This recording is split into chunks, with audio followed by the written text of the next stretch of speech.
ইসলাম একটা dress code দিয়েছে, 4টা নিয়ম মেনে যদি নারীরা ড্রেস পরে যে কোনো ড্রেস পরতে পারবে, কবুল করে নিবে কে? মায়েরা খেয়াল করে শুনেন, আপনাদের ড্রেস কেমন হবে?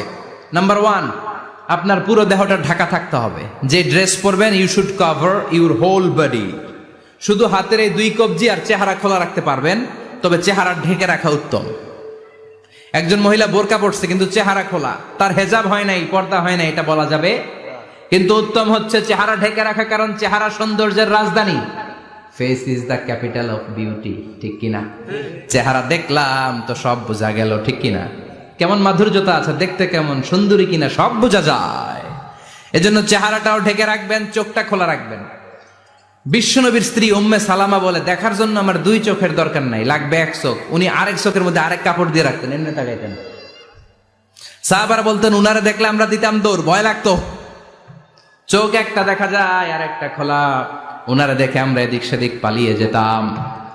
আবার অনেক মহিলারা পা ঢাকে না, পা কিন্তু পর্দার অন্তর্ভুক্ত। সব সময় মেয়েরা পা মোজা পরে বেরোতে হবে, পা দেখানো যাবে না। হাদিসে এসেছে শুধু হাত এতটুকু, পা কিন্তু পর্দার অন্তর্ভুক্ত। উম্মে সালামা বললেন, ইয়া রাসূলুল্লাহ, আমরা তো হাঁটতে গেলে অনেক সময় পা দেখা যায়। বিষ্ণু বললেন, তাই? তাহলে 1 বিঘত নিচ দিয়ে কাপড় বাড়াও। উম্মে সালামা বললেন, জোরে হাঁটলে তো তারপরও দেখা যাবে। বিষ্ণু বললেন, 1 হাত বাড়াও, ধুলাবালি সহ টানবা, তারপরও পায়ের 1 ইঞ্চি দেখানো যাবে। তাহলে ড্রেস কোডের প্রথম নিয়ম হচ্ছে পুরো দেহ ঢাকবেন। 2 নম্বরের নিয়ম, পোশাক ঢিলে ঢালা হবে না টাইট ফিটিং? আরো জোরে বলেন। আছি আমরা কোন জামানায়, লাজ শরম গেছে হারায়, পাতলা শাড়ির বাহার, পাখি ড্রেস লেহেঙ্গা, পোশাক দেখে নারীর লাজে মরে যাই। হায় হায়, আছি আমরা কোন জামানায়, লাজ শরম গেছে হারায়, ঠিক কিনা? লাজ শরমের বালাই নেই। ঢিলে ঢালা হবে, টাইট ফিটিং হতে পারবে না। মোটা কাপড়ের হবে, এরকম মোটা হবে, মোটা কাপড়, কিচ্ছু দেখা যায় না, বাইনোকুলার দিয়েও দেখা যাবে না।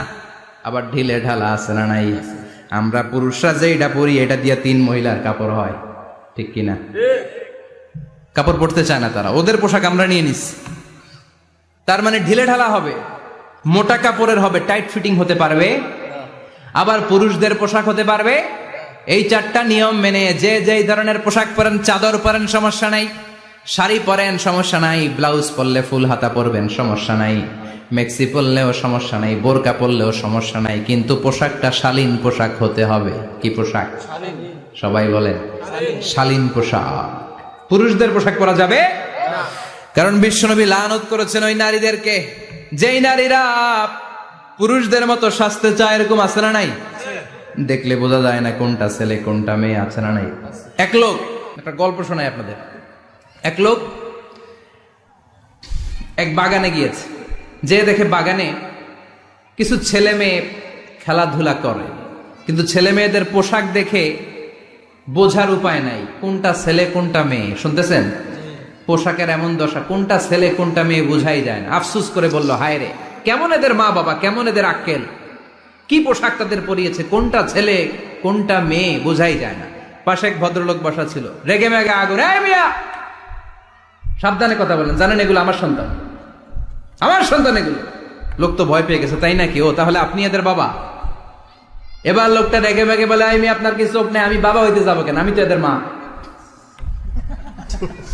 তার মানে কোনটা ছেলে কোনটা মেয়ে যেমনি বোঝা যায় না, কোনটা বাবা কোনটা মা এটাও বোঝা যায় না। এরকম আছে না নাই? ছেলেরা পরবে ছেলেদের পোশাক, মেয়েরা পরবে মেয়েদের পোশাক। চিল্লায় বলেন ঠিক কিনা?